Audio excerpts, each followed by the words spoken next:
Hi guys! Welcome to our mini travel blog.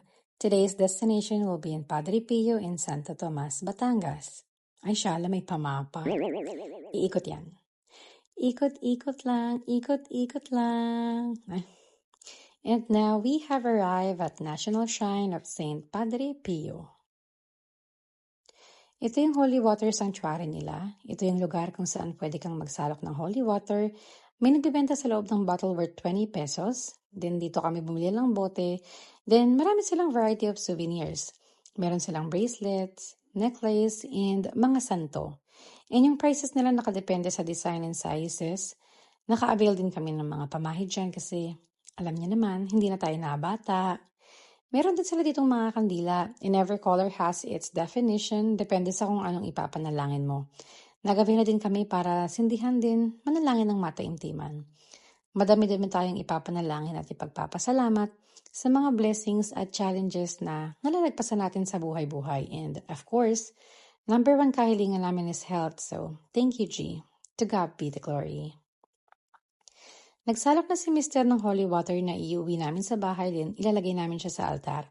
Paglabas ng holy water sanctuary, ito yung makikita nyo. Sobrang preserve pa yung lugar at napapaligiran siya ng madaming puno.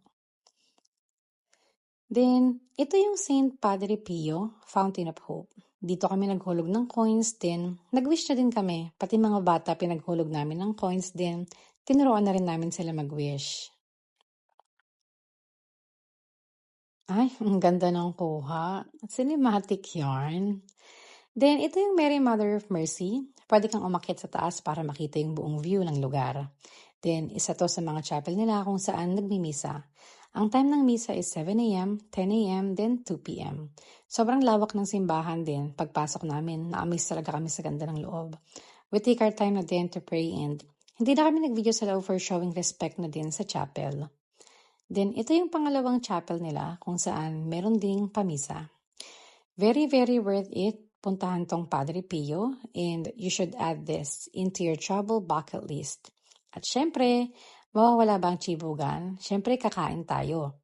Meron tayo ditong Gotong Batangas at ang Batangas special which is Lomi. Bye for now, Batangas, and akit naman tayo papuntang Tagaytay for dinner.